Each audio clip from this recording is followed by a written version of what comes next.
Hey everybody, my name is Tito, and I'm a nerd, I guess. I don't know. It's been tossed around, so hey, it is what it is. Anyways, good morning everybody. Welcome. Um, so we got a little bit to talk about. How awesome is that?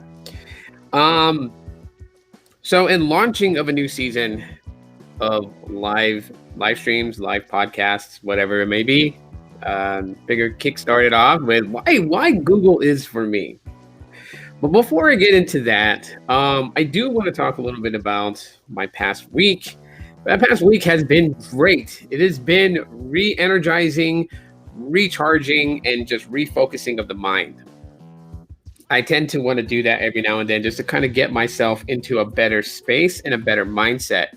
And then therefore, um, better thoughts, better things can come through eventually, resulting in, content and stuff like that for everybody. But I gotta say, this past week was actually pretty good. It was really great seeing my dad. So that obviously, number one, probably the biggest thing is seeing my dad, getting to hang out with him, getting to talk a little bit, and of course my kids, getting to drive him and my stepmom nuts, running all over the place and everything like that, and loud noise and everything. But one of the biggest things that I got to do was I got to get my dad a Pixel 4a, and I got to give it to him. And he's content with it. He's happy with it. I think since giving him the phone on Wednesday last week, I think I may have heard him about 6 times tell me that the one thing that he really likes about the Pixel 4a is that it has better battery life. Now, I do have his Pixel 3 right here, what I gave him. And yeah, so we're going to see if this goes through that dreaded problem. But so far, it's holding up fairly well. And it's also a good thing that I did get my dad a new phone because his Pixel 3 has screen burn-in. I noticed that. And I noticed that he uses Android Auto quite a bit. And so like I've darkened the brightness, I've dimmed it down so you can barely see like the burn-in. But if you look really closely at the search bar, you can probably see like the Android Auto icon at the bottom, which is kind of funny. Hold on, let me see if I can put up the brightness all the way, and then it might show itself. Yeah, it's so weird. Hold on, let me just kind of like move it up like that. And I don't know if you can see it down there at the bottom. It looks like a diamond. It's like a diamond-shaped icon. And yeah, that's screen burning. So this phone is plagued with screen burning. And yeah. Other than that, also shout out to my oldest daughter. Today is officially her birthday. And so she is officially 11 years old. So shouts out to my lovely daughter. She's at school right now. Surgery was a success last week, so she's good on that. Her surgery went very well. So big thumbs up. And then of course getting to travel. So yeah, it's been a hectic week for her. We got to go to Chuck E. Cheese out there in Lawton, Oklahoma, and yeah, they had a blast. Going to see her grandfather was her birthday gift. That's what she wanted most of anything, and yeah, so she got that, and then she got pretty spoiled. So it is what it is, right? Anyways, yeah, so I'm using the Pixel 3 along with my Pixel 5, and we'll see what happens. The other Pixel 3, the black one, is in the drawer here. So I have the white version right here, which I gave to my dad, and that's swapped out for the Pixel 4a. And then I have the black Pixel 3 in the drawer right there. So we'll see. Still no word yet from Google as to how they intend to approach this whole issue with the Pixel 3 and the EDL mode brick and everything like that. And I've been paying attention close to social media, and I am an asshole to a degree. So I'll say people I don't know. If you don't know, then don't say anything. If you don't know, don't say anything. There are countless people who are just making all kinds of assumptions, have no idea what they're talking about. And I'm going to be that condescending prick right now that's going to tell them, shh, just shh, just shh. If you don't know it, shh. You would not believe how confused people are right now. There are a lot of people that's confused. A lot of people that's confused. They don't know. But I think the reason I'm telling people to shh about the EDL mode hard brick on Pixel 3s, for those people who don't know what the hell they're talking about, is because they're throwing out a lot of things like, we should expect this with the Pixel 6. Shh. Shh. Again, you don't know what you're talking about. Shh.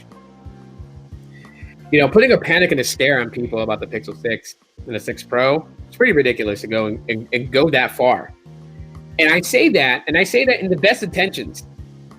Okay, what's going on with the Pixel 3 is isolated to the Pixel 3, right? There's not Pixel 4s coming out, at least not that I heard of, that are saying, oh, they're going through the same thing. There's not anyone with the Pixel 3a that's coming out that's saying they're going through the same thing, right? It's only Pixel 3 and 3 XL users. So it's isolated to that phone and that phone alone. So making assumptions or making outlandish claims that the Pixel 6 and 6 Pro is going to go through the same thing, and this is why I stick with Apple. Yeah, stick with your Apple, but you stick with your Apple.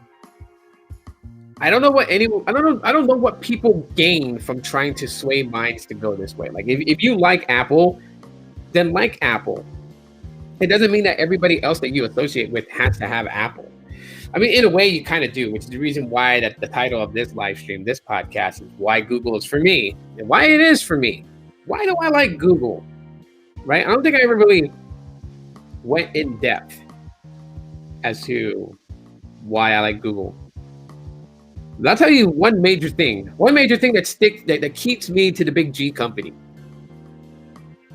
And that is it plays nice and cross platforms.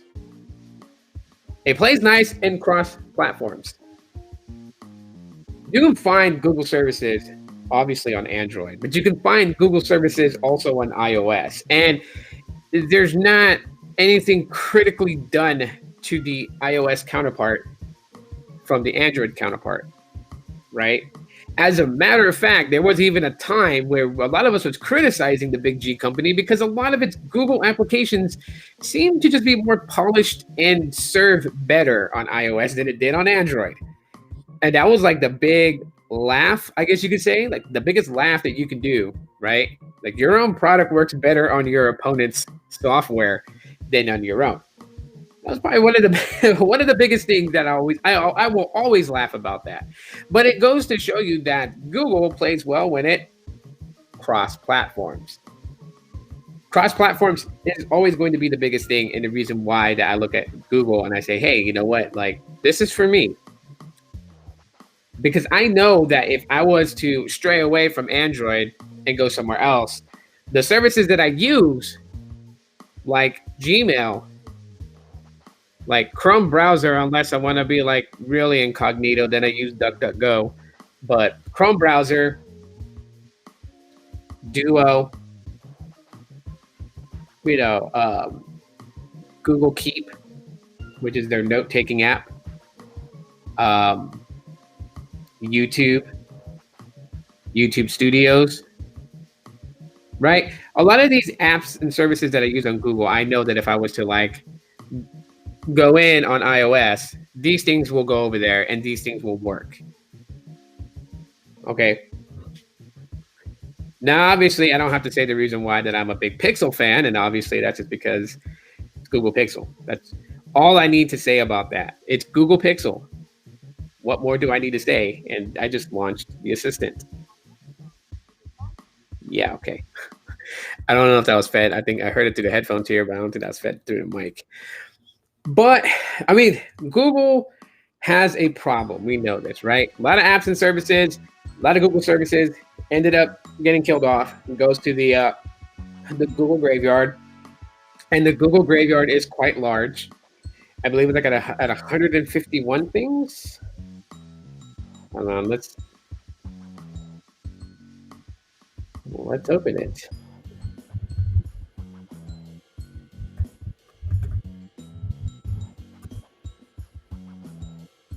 Let's see what there is. And I actually just saw the number right now, but I'll leave that for you guys here in a second.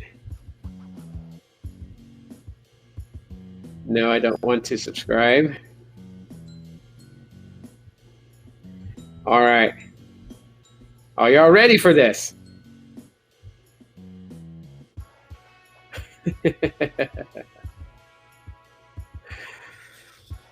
Yes, 242. Total 242. But if you want to narrow it down, there's only 43 apps that was killed. Right? Fitbit Coach, Fitstar Yoga, Expedition. Some of these things I've never really heard of. So many things I never really heard of. Tour Creator. Of course, we heard of Play Movies and TV. That's now just, it's not really killed off. It's just Google TV now. Measure, Timely, Google Shopping mobile app, Tilt Brush, Science Journal, YouTube VR, virtual reality, basically YouTube, Trusted Contacts, Password Checkup Extension, Calljoy, Pigeon Transit, Shoelace, Neighborly, Material Theme Editor, Androidify, One Today, Game Builder, Datally, YouTube for Nintendo 3DS, Google Trips, Blog Compass, Ario, Google Allo, which I really, really like that.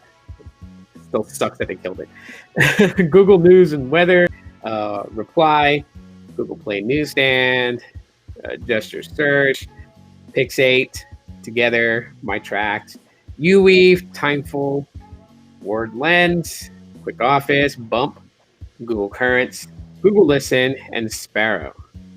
These are the 43 apps that's been killed by Google, right? So we know that, you know, that Google has a tendency to do that, to literally do that.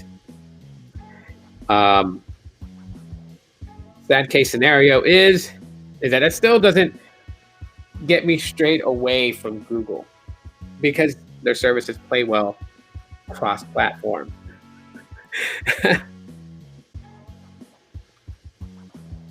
And you know what? At the end of the day, some people may disagree with me, and that's totally fine. There's the reason why I like the tech space, why I like it so much, is that you could disagree with me if you choose to. And I'm not going to be upset about that because I think everybody should genuinely approach tech the way they want to approach it, right? The only time I would ever say that there is anything wrong with the situation is if someone was to hate me because I like Google and they don't. But I'm not here to be liked. I'll be straight with everybody. What's up, Baby Yoda? How goes it this morning? Hashtag Gur Mondays. Man, you're already on top of it. You know what I'm going to say. Hashtag Gur Mondays. Of course, hashtag Gur Mondays. Yes. But of course, because it is Monday. It's back to the day-to-day monotony of life in itself.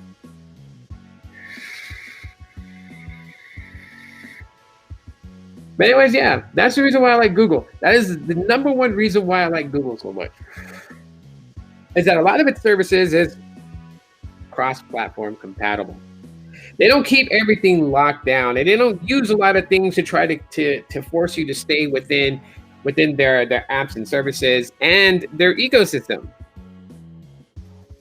Awesome, man. Hopefully work is going great.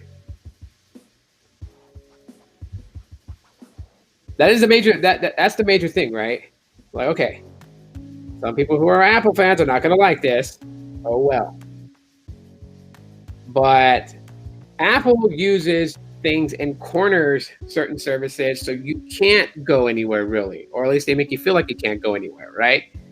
SharePlay, AirDrop, iMessage, FaceTime, all these things are not cross-platform. I mean, there are workarounds you can do. Some people have been smart enough to figure out a way to work around it. But generally speaking, not cross-platform compatible.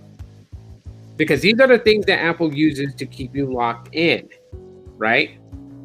If they can make the experience away from iMessage bad, they will. And so what is the thing that they do? iMessage is exclusive to iPhones, which is fine. I'm not asking for iMessage to come to Android. I really could care less. Some people do because they want to be able to use that. But is Apple willing to deal? No. Of course, the countless emails that were unveiled where Apple was literally told, an Apple exec was literally told by a higher exec that they've used iMessage as a way of keeping people in the Apple ecosystem so they don't stray away to Android. You know, I mean, obviously tells a tale, right? We don't need to dig. It's already been admitted. Now when someone wants to ask, how do they make the messaging experience bad for those people who leave? Well, you leave and you don't turn off the fact that you are no longer using iMessage, right? So you don't turn off iMessage to your phone number. And when you send a text from an Android phone, your buddies on iMessage will not get that. Of course, all you gotta do is just delete the thread itself. Like the person who has an iPhone can delete the thread of them texting with you and restart a new thread, and then messages will come through. But of course, people complain about the green bubble, which is still one of the most idiotic things I've ever seen. To complain about a green bubble. The bubble is green. So what? What if iOS 15 changed entirely and then iMessage messages were green and SMS messages were yellow? Does that mean that everybody else who was like always complaining about the green bubble, are they going to complain about the green bubble if it was morphed to being iMessage? If I use Android, I would prefer the Google Pixel for its simple OS. Awesome.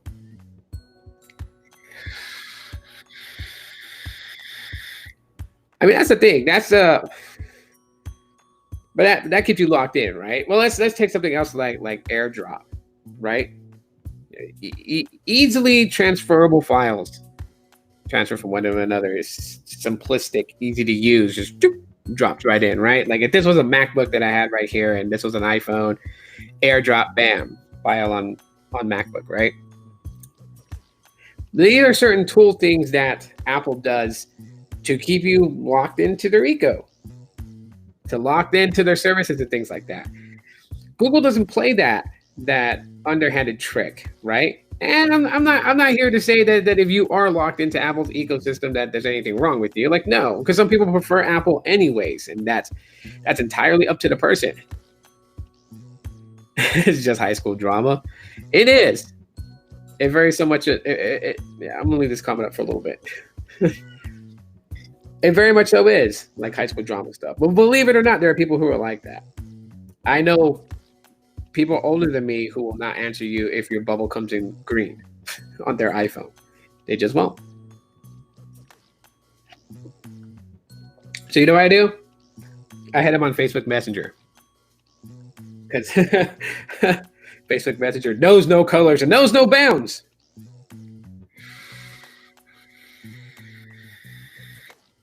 And at the end of the day, a lot of the things that I use with Google, I can use it on any platform. I can use it on Android. I can use it on iOS, right?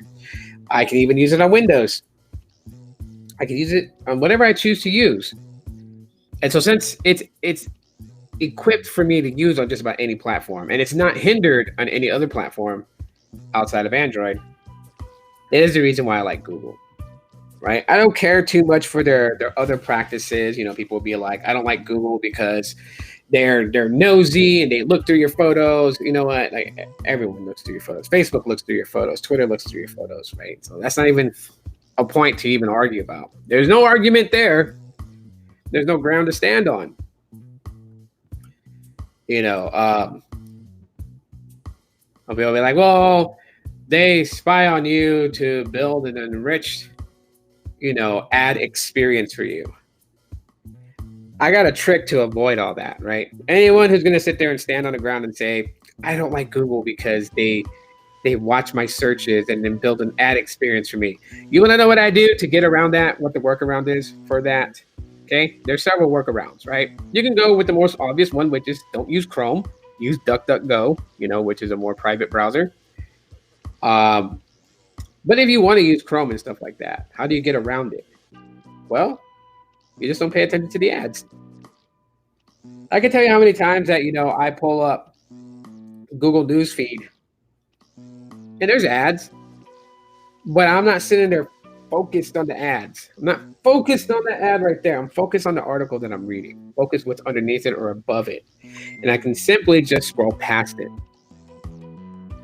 Sometimes I think that, we are absolutely so spoiled to tech that we let the most smallest things affect us. The most smallest things. Something like an ad could instantly ruin someone's day. It's like, whoa, ruins their day. Like, what's wrong with people? It only ruins your day if you let it ruin your day. It's something that I was told when I was young. I was like, don't let people piss you off. Because when you let them piss you off, you give them control over you. And that's absolutely right. Because you can control your emotions. You can control your emotions. Hey. Shout out to my babe who's at work right now. She got another promotion. Oh no, there's like an angel on her side. There's all kinds of luck on her side because she just got another promotion at her job. She got promoted from a cashier at the job that she moved over to because she's no longer working downtown anymore. So she went in, didn't want to be a manager anymore with cashiering, got asked a bunch of times to move up to a front-end supervisor. She caved in. She became a front-end supervisor. And then somebody else is like, hey, how would you like to be a bookkeeper? So they gave her the position and another raise. So she's gotten 2 raises in less than 3 months. I don't know how she pulled it off. You can use an ad blocker. Yeah, you could. There are so many workarounds under it. But even if not subscribing to another service, even if not paying for another service like an ad blocker or anything like that, the most quintessential way to just not be bothered by ads is to not focus on them. Shoot past them. I know some of them are like in your face. It's not really going to kill you to take 1 second to do this and then click right on that X and ad gone. It's not going to kill you. We are so spoiled to tech that we really just want it to just seamlessly do anything and everything that we command with less interaction. We're not at that point with software just yet. We're getting there, right? Google in its advancements in AI is trying to deliver us that experience of dealing with software with very minimal to no interactions by you, right? Except for your voice. Vocally tell it what you want it to do. That's the whole point of why Google is developing AI to that extent. Because we, the end users, have been demanding it, but we haven't been shouting and say, I want a software to interact with less physically and have it know what I want. We haven't been saying that. No one's hold up a sign, but they hear us when we talk about it, when we say things like that, like it should just work. It should just be simplistic. I shouldn't have to do this, this, and this. Google's interpretation is build smart technology, smart enough to know its end user, and how its end user uses the OS. And to make that seamlessly easy to interact with less gestural or physical engagement. That is what Google's AI is all about. Funny, huh, how that works? Funny, it's kind of weird. Weird in all its forms. But literally, that's what they took from us when we kind of spoke to them about that. And we said, hey, yeah, this is what we want. Oh, yeah, they're going to deliver on that. Definitely, they're going to deliver on that. So we shall see. But yeah, that is the big reason why Google is for me, is because no matter where I go, I know I can use it because it is cross-platform compatible. And that makes the big sense. But again, if you guys haven't heard throughout this entire podcast since the beginning when I was talking about this, I said for me, and it's even in the title. It's even in the title, for me. That doesn't mean it's for you. You may have very different reasons why you like Google or why you hate Google. and it keeps launching the assistant. But that's entirely up to you. That's what makes tech so great. That not everyone has to be in the same way, in the same form, the same faction, in the same direction. You can look in many different ways, and you can approach tech in many different ways. And that's how people should be approaching tech in very different ways. And so I say unto everybody, that's where we should be heading. Not the same crap. I like this. You have to like it too. Get that stuff out of here. That's not needed. You can like what you like, and I'm going to like what I like. And at the end of the day, we're going to be just fine. We're going to be okay. We're going to thumbs up. We're going to be fine. No reason for anyone to get all upset. No reason for anyone to get butthurt or anything like that. We'll be okay. Yeah. Finally, before I close all this out here, I posted a tweet the other day, and I said, what worked for me traveling. And I listed from best to worst. And I said, Los Mobile was the most, followed by Visible, followed by Metro. And I showed a speed test, traveling through 3 different states to getting to the destination where I was going and back. And, did one for Metro by T-Mobile, did one for Los Mobile. And I'm putting together the final touches on the video for the Visible. Now, I know everyone's first perception is when they compare the videos, they're going to be like, bro. Your video for Metro has you getting like 150 on the download and like 30 on the upload. How the hell are you going to say that Los Mobile was topping that when Los Mobile was doing anywhere between, 15 on the down to 110 on the down and like 5 on the up to 20 on the up? Looks can be deceiving. Ookla speed test and what it shows far different. And I think one of the biggest mistakes that I did when I was putting that video together was that I didn't run fast. Not run fast, but fast, which tests like your media connection with your provider and tells you what the streaming capabilities would be like. And while I had fast speeds with Metro, I can pull up a news article like nothing. I couldn't stream to save my life. And I mean, watching videos, like watching HBO Max, watching movies on Peacock, watching Netflix, Disney Plus, couldn't watch movies based on that. So I used Los Mobile for my entertainment. Live stream to YouTube. Was it YouTube? No, it wasn't YouTube. It was Twitter. But it was on Los Mobile.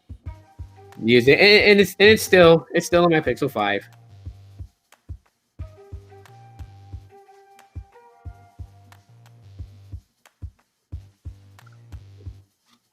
Anyways, yeah.